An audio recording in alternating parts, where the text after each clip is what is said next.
Dreamscape presents The Adventures of Pinocchio, The Tale of a Puppet by Carlo Collodi, narrated by Lesa Lockford. Chapter 1. The Piece of Wood That Laughed and Cried Like a Child.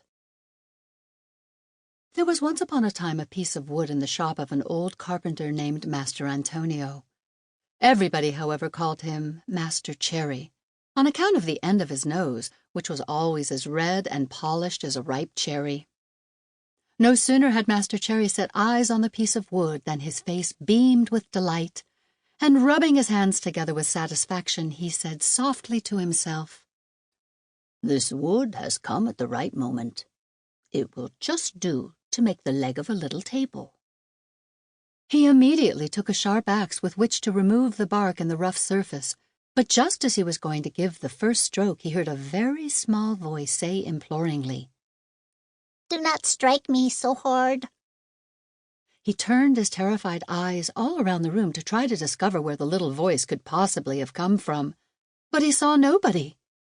He looked under the bench. Nobody. He looked into a cupboard that was always shut. Nobody.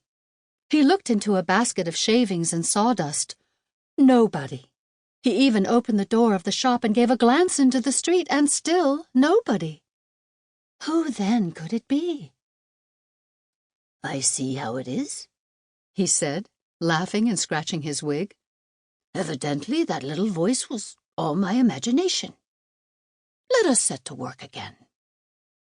And taking up the axe, he struck a tremendous blow on the piece of wood. "Oh, oh, you have hurt me," cried the same little voice dolefully. This time Master Cherry was petrified. His eyes started out of his head with fright, his mouth remained opened, and his tongue hung out almost to the end of his chin, like a mask on a fountain. As soon as he had recovered the use of his speech, he began to say, stuttering and trembling with fear, "But where on earth can that little voice have come from that said, 'Oh, oh'? Is it possible that this piece of wood can have learned to cry and to lament like a child? I cannot believe it.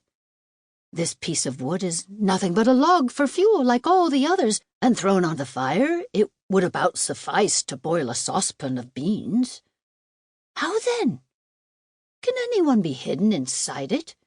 If anyone is hidden inside, so much the worse for him. I will settle him at once." So saying, he seized the poor piece of wood and Sample complete. Ready to continue?